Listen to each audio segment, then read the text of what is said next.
Bueno, hola a todos. Es un placer y un honor estar acá. Gracias Rubén, gracias Polita y a toda la organización del CIDEI de Cannabis Hub. Me hubiera gustado estar más temprano para escuchar a Augusto de Uruguay también ahí y todo su aporte.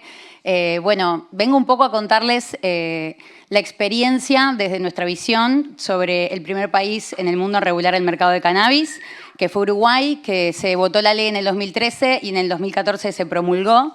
Y como son pocos minutos, me voy a centrar en aspectos de la regulación que tienen que ver con cuáles son los datos de impacto que tenemos hoy por hoy a 10 años de la regulación en un país, ¿no? O sea, se ha especulado mucho y ha habido muchos mitos sobre qué pasa cuando regulamos, regular sí, regular no, medicinal, industrial, recreativo, ¿no? El uso adulto. Y bueno, Uruguay hace ya 10 años que reguló todos los usos y ya podemos tener un análisis sobre qué está pasando y por qué. Para hacer un breve pantallazo, el cannabis medicinal y el cannabis industrial se reguló también, tiene cada uno su decreto, se habilita la producción, la importación, la exportación. Hay hoy por hoy un tema muy grande en cuanto a la falta de accesibilidad. En Uruguay todavía hay un problema de accesibilidad a productos medicinales para los usuarios, para los pacientes, no solo por el tema del costo en general, sino también porque no se han habilitado algunas acceso a productos como, por ejemplo, formulaciones magistrales o algunos productos que no sean tan farma, o incluso variedades vegetales, flores con THC o sin THC para uso medicinal. Uruguay ya produce esas flores, hay empresas licenciadas que producen flores de alto THC calidad farma, pero se exportan a Alemania. En Uruguay no se venden, no hay permiso por parte del gobierno para venderlos adentro, por más de que esté previsto en el marco regulatorio. Dentro de lo que es cannabis medicinal también hay leyes de accesibilidad al cannabis que se votaron años después para impulsar ese acceso y sin embargo hasta el día de hoy o no se han reglamentado o no se están aplicando, entonces tenemos un grave problema ahí. El mercado de cannabis industrial ha habilitado a productos con menos de un 1% de THC, se han derivado en distintas áreas. Hoy por hoy Uruguay ya produce grano, alimento y diferentes derivados desde ese ámbito del alimento, pero también desde productos como extractos o productos cosméticos, cremas y demás, lo que tiene que ver con el uso industrial. Y está creciendo en ese sentido y se están importando hilos y se está generando textiles a nivel nacional y ojalá también se expanda aún más esos usos. Vamos a centrarnos en lo que no todos los países tienen, que Uruguay lo tiene porque en Uruguay es legal el consumo de sustancias, de cualquier droga. En Uruguay es legal el consumo de sustancias desde 1974, de la época de la dictadura. A diferencia del resto de los países de América Latina, o por lo menos de nuestra región, el consumo al ser legal no estaba estipulado cuál era la cantidad que se manifestaba como consumo personal y cuál no. Entonces siempre fue un problema policial, digamos, o de represión de si tenías problemas o no con la ley, si te agarraban con un producto que era para legal consumo, por ejemplo. Entonces, es por ese punto, por los derechos humanos, porque al no tener esta claridad se estaba prácticamente obligando a los usuarios a cometer un delito para acceder al producto de consumo, porque vos podías consumir, pero no podías comprar, vender, plantar, ni acceder al producto de ninguna forma. Entonces, a los usuarios se los criminalizaba básicamente al no darles esa vía de acceso, así que esa fue una de las razones, entre otras, por las cuales el gobierno uruguayo decidió reglamentar y regular el uso adulto no médico de cannabis. Las vías de acceso para este cannabis específicamente, diferente del medicinal e industrial, son 3 vías de acceso. Para acceder a estas vías de acceso hay que ser mayor de edad, ser uruguayo y estar registrado en un sistema de registros que maneja el Instituto de Regulación y Control del Cannabis, que es el IRCA, que se creó a partir de la ley. Y bueno, las 3 vías son el autocultivo, los clubes y las farmacias. Los autocultivadores pueden tener hasta 6 plantas hembras floridas por hogar. Los clubes son asociaciones civiles sin fines de lucro, que van entre 15 y 45 miembros y pueden tener hasta 99 plantas hembras floridas. Y las farmacias dispensan. Son los únicos centros de dispensación habilitados, hasta 10 gramos en paquetes de 5 gramos, pero pueden dispensar hasta 10 gramos semanales, lo que hace un total de 40 gramos mensuales, que es el promedio. Estos 40 gramos mensuales es lo que el Estado en su momento consideró como un uso responsable. Más de 40 gramos ya se consideraba como un uso problemático. Entonces, toda la política de la reglamentación está basada como en estas cantidades.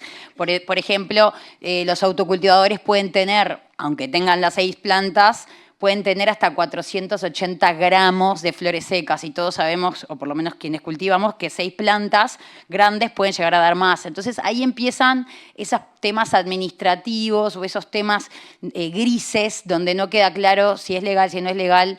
Y hoy por hoy, ya lo voy a explicar, estamos en un momento complejo en cuanto en materia de políticas de drogas. Bueno, las farmacias puntualmente venden solo, hasta el día de hoy hay 4 variedades habilitadas, tienen diferentes grados de THC, se fue aumentando a lo largo de los años la cantidad de THC dentro de estas sustancias. La última variedad que se habilitó se llama Epsilon y tiene 20 grados de THC como máximo. Y bueno, y este cannabis está producido por licencias que el Estado otorga a empresas para la producción. Son licencias específicas que no se solicitan en cualquier momento, hay que esperar un llamado de licitación para que el gobierno habilite a estas empresas, pasan por un proceso muy exhaustivo de evaluación y una vez que obtienen la licencia, en predios estatales que el Estado les da, porque esta marihuana se vende a un bajo costo, sin impuestos, para poder competir justamente con el mercado negro. Entonces se producen todas las empresas básicamente en los mismos predios estatales y tienen, bueno, acá tienen más o menos el registro de los usuarios, o sea, se percibe que más o menos más del 70%, alrededor del 73% de los usuarios están registrados en el Uruguay. Y como ven, la mayor cantidad de registros son los adquirientes en farmacia. O sea, se ve que por más de que sean 4 variedades, que encima se llaman Epsilon, Alfa, Gamma, Beta, no tienen marca, nadie sabe ni el banco ni nada, es como muy, no se puede hacer marketing, no se puede difundir, no se puede hacer ningún tipo de publicidad. Igual en esas condiciones es la vía de acceso favorita de los uruguayos. Y además, ahora vamos a profundizar, pero tiene grandes problemas de accesibilidad. Sin embargo, la gente elige igual marihuana con menos potencia.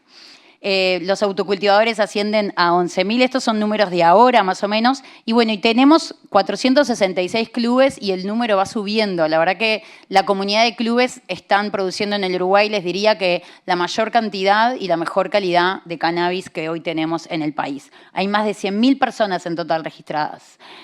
Esto es un poco una comparativa de oferta y demanda. Tenemos las empresas licenciadas para producir para la farmacia. En principio son 3 que ya están produciendo, que tienen habilitadas a producir 2 toneladas anuales. Nunca ninguna empresa llegó a producir 2 toneladas anuales. Digo lo que tienen habilitado para producir. Y bueno, y solo pueden producir estas 4 variedades. Ahí tienen un poquito más información sobre las variedades en general. Y de las empresas licenciadas hay 4 que se acaban de entregar las licencias. O sea, el gobierno, ahora hubo un cambio de gobierno en Uruguay, acaba de asumir un nuevo gobierno. El gobierno anterior, el IRCA anterior, antes de irse, habilitó a 4 empresas más para producir en la farmacia, o sea que de 3 vamos a pasar a 7 empresas. Y eso es algo muy importante porque hoy por hoy no da abasto la producción de las farmacias para cumplir con la demanda de los usuarios.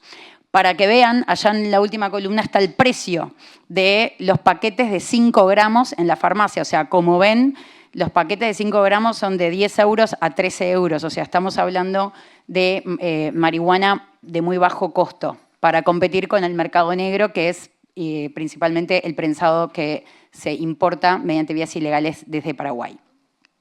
Acá se ve una comparación un poco de lo que es la producción y la dispensación en farmacia en todos los años que se produjo para la venta en farmacia, que eran estas 3 empresas. Estos números van a cambiar a partir del año que viene porque van a ser 7 empresas. Pero para que vean, nunca llegaron las 3 empresas que en un total de 2 toneladas cada una podrían producir 6 toneladas anuales, nunca llegaron a producir eso. Y todo lo que lo produjeron se vendió. Si no se vendió un año, se vendió el año siguiente. O sea, en Uruguay, las empresas que venden para la farmacia, lo que producen desaparece. Lo venden enseguida, está todo vendido y encima en 40 farmacias, o sea, la capacidad territorial es bastante baja. Uruguay es un país chico, tiene 3 millones de habitantes, hay 19 departamentos y hay un total de 40 farmacias habilitadas a dispensar. Hay departamentos que no tienen farmacia y la gente tiene que viajar, o sea que todavía tenemos un problema grave de accesibilidad. Y bueno, en las farmacias son famosas las colas de personas para acceder y que llegue el producto y que se acabe en el mismo día, ¿no? Hay como una red de gente que se comunica para ver cuándo llega, cuánto hay, y van todos corriendo a la farmacia a comprar el producto. Más o menos las últimas encuestas de la Junta Nacional de Drogas, las encuestas nacionales de drogas que hacen para evaluar y monitorear el impacto no solo de la regulación, sino de las políticas en general, se vio que, como les comentaba, el 37% de los usuarios están registrados y las farmacias, por más de que sean las más elegidas, son las que tienen menos cantidad porque no abastecen a todo el mundo y son las que tienen menos potencia. Algo que en su momento, cuando se regulaba el mercado de cannabis, se decía que no iba a servir este sistema si las variedades eran muy de baja potencia porque la gente iba a elegir más potencia. La realidad es que no está pasando eso, que hay un nicho que quiere potencia. Hay un nicho grande que quiere potencia y alta calidad, pero la realidad es que hay muchas personas que prefieren acceder a un cannabis comparado con el mercado negro, el prensado paraguayo, ya son flores mucho más fuertes, ya es una mejor calidad de producto. Y bueno, prefieren acceder a eso en la farmacia, una vía segura, y no vincularse a clubes o cultivar en su casa, que no todo el mundo tiene las posibilidades. Algo muy interesante en cuanto a esto, que no estuvo previsto en su momento, pero que hoy nos rompe los ojos, es que en Uruguay no hay vías de acceso a flores de CBD. Uruguay, de hecho, produjo toneladas de flores de CBD desde licencias de cáñamo industrial. Se exportaron a distintos países, se consumieron por todo el mundo, pero en Uruguay no estamos habilitados, no hay una vía legal de acceso a estas flores, ni en farmacia ni en ningún lugar. O sea que si vos hoy en Uruguay querés acceder a cannabis, solo puedes acceder a cannabis recreativo con THC. No puedes acceder a otra cosa. Y ese es un problema. Tendríamos que poder acceder a todo. Aguante el THC y aguante el CBD, porque hay personas que por ahí eligen fumar flores de CBD sin psicoactividad y también está bien y también son parte de la comunidad canábica y también todo. Hay que no juzgar ni para un lado ni para el otro, ¿no? O sea, para todos todo. Así que ojalá en el futuro también podamos tener flores no psicoactivas. Bueno, un poco de lo que es el impacto, ¿no? Con estos datos de la Junta y distintos análisis que se han hecho y también del IRCA, se ve que en 10 años de regulación hubo un aumento en la percepción del riesgo del cannabis. El cannabis dejó de ser un tabú en nuestro país. Se habla de cannabis, se habla en las familias, en los colegios, en la esquina, y aumentó la percepción del riesgo, sobre todo entre los menores de edad. El consumo problemático de cannabis, que era de 2000, o sea, antes de la regulación era de 2.1, se mantiene en 2.1 igual 10 años después. Así que aquellos retractores prohibicionistas que dicen que la regulación o la habilitación al mercado de cannabis va a aumentar el consumo problemático y dejar a todo el mundo completamente fuera de sí, no es real, por lo menos en la experiencia de Uruguay no se ha demostrado eso, sino que al contrario se ha mantenido. Y incluso Uruguay hoy por hoy tiene índices menores de consumo per cápita que lo que es Estados Unidos y Canadá. Otro dato interesante es que en Uruguay, al igual que en todos los países de la región, el consumo de cannabis antes de la regulación y después de la regulación siguió aumentando. O sea, el consumo aumenta y aumentaba y siguió aumentando, pero no se disparó. No hubo una pendiente que diga se disparó el consumo y se descontroló, para nada. El consumo aumentó en la misma pendiente. El punto interesante es que de esa pendiente, los nuevos usuarios, hubo un cambio. Empezaron a ser personas más mayores y no tanto los menores. Entonces, eso permitió dos fenómenos. Por un lado, que se aumente la edad de inicio al consumo, otro mito que derribamos con estos análisis, que la regulación del cannabis iban a estar todos los menores fumando y que iba a ser un descontrol y que iban a pensar las infancias y, ¿no?, un riesgo. Todos sabemos que tiene riesgo, sin embargo, la realidad es que el aumento de la edad de inicio se dio y hoy pasó de 18 a 20 años, y también se desaceleró el consumo de cannabis. O sea, en 2024 fueron 12,13 los uruguayos que iniciaron el consumo de cannabis, cuando en el 2018 habían sido 14,6. O sea, mismo en el mismo proceso de regulación ha ido decreciendo el inicio del consumo. También hubo una reducción, obviamente, del mercado negro, porque estas 102.000 personas que antes compraban al mercado negro hoy no compran ahí, lo hacen mediante vías de acceso legal. Incluso vamos a ver acá el acuerdo, o sea, hay una aprobación de la sociedad. Hubo encuestas en el 2012, la ley se votó en 2013, previo a la regulación, la mayoría del país estaba en contra de la regulación del cannabis. En ese contexto se reguló. con la población, con un 66% de personas que estaban en desacuerdo con la regulación. En el 2022 ya eso se había desacelerado, o sea, eran 45 personas que estaban en desacuerdo y 48 en acuerdo. Hoy, en 2025, para el 2024, ya había aumentado y se prevé que sean más del 50% de las personas que hoy están de acuerdo con la regulación, o sea que hubo una tendencia, un cambio de paradigma y un cambio de mentalidad al instalarse y al ver que todos aquellos mitos y todo aquello terrible que iba a pasar, no pasó. Básicamente tenemos varios desafíos a nivel local y a nivel internacional. Los internacionales los compartimos creo que todos los países, ¿no? Las barreras a nivel de exportación por los marcos regulatorios, las limitaciones del sistema financiero, logístico y demás. Y bueno, y a nivel local obviamente tenemos las limitancias con respecto a la investigación, al acceso que les mencionaba, a lo que puede llegar a ser generar variedades de productos, poder diversificar y ampliar la red de farmacias o de distintos centros de venta para poder acceder a más personas, o incluso, por ejemplo, habilitar a los turistas, ¿no? Que en Uruguay todavía no se ha podido habilitar a los turistas y gran parte del por qué no se habilitó a los turistas, más allá de cuestiones reglamentarias en general, tiene que ver con la producción de farmacias. Los turistas, si hoy compraran en Uruguay, lo harían a través de la venta en farmacia, eso es lo que está previsto, pero la realidad es que la farmacia todavía no da para abastecer a los uruguayos, entonces no se puede habilitar la venta a los turistas y todavía no podemos abastecer a los registrados uruguayos. Así que ese también es otro de los desafíos que tenemos y bueno, obviamente ampliar lo que es investigación y el conocimiento en este tema, que ya este nuevo gobierno ha generado, y el anterior, algunas alianzas con centros de investigación. Algunas soluciones para esto, como siempre, la inversión, la voluntad política, ¿no? El activismo y la sociedad como organizada con esto, poder generar distintas articulaciones públicos-privadas, como en varios casos, y también esto, ¿no? Nutrirnos de las experiencias internacionales. Por ejemplo, en el proyecto que trabajamos con Victoria y con Matías también en Uruguay, que se llama Expo Cannabis, estamos ahora también desarrollando en Brasil y en Paraguay, porque creemos en esta visión regional del mercado de cannabis. A medida que los marcos regulatorios van avanzando, van incrementándose las oportunidades y los desafíos entre un país y otro.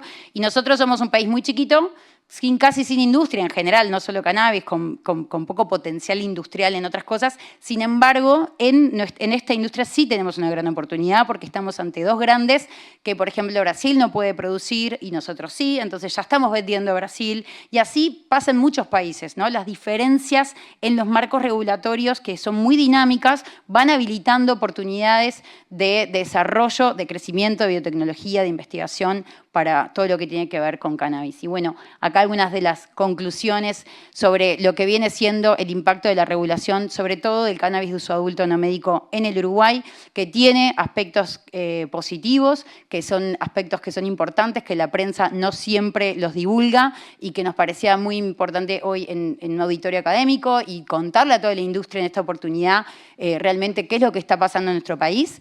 Algo que quería destacar, más allá de estas cuestiones que tienen que ver con el impacto puntual de la regulación de la Ley 19.172. En el Uruguay en 2020 hubo un cambio de normativa en lo que es la ley de drogas, la ley madre de drogas, que se hizo a través de una ley que se llamó Ley de Urgente Consideración, que es una de esas leyes trenes que tienen artículos y capítulos de todas las cosas, entre ellas un capítulo sobre drogas, y en ese capítulo de drogas, como cannabis está regulada pero no despenalizada, es una droga y es una sustancia controlada también en el país, entonces en esa ley se votó que todos los delitos vinculados a droga, sin importar la cantidad ni la calidad, son delitos inescarcelables y las penas mínimas son de 2 años. Entonces, todos estos grises que quedaban, desde los 480 gramos, el registro, que si se puede vender esto, que si no se puede vender lo otro, por ejemplo, el gran tabú que tenemos en Uruguay son las extracciones, el hashish, como ven, no está previsto en la regulación y mucha gente lo consume, lo produce y demás. La realidad es que este cambio de normativa ha criminalizado a gran parte de nuestra comunidad. Hoy tenemos un gran problema con eso. Muchas personas nos cuesta exponer lo que hacemos y exponer el trabajo que hacemos porque es todo tan delgado y tan border que estamos teniendo gran represión en ese sentido. No solo en tema cannabis, en todos los temas de políticas de drogas, pero bueno, me parece importante resaltarlo porque a veces parece todo color de rosa y la verdad que uno llega arriba de la montaña para ver que hay muchas más montañas para pasar. Así que en eso estamos en Uruguay, remando, aprendiendo de los errores y queriendo obviamente compartir con todos ustedes la experiencia para que podamos regular y despenalizar esta planta en todo el planeta. Así que muchas gracias por su tiempo y gracias por la invitación.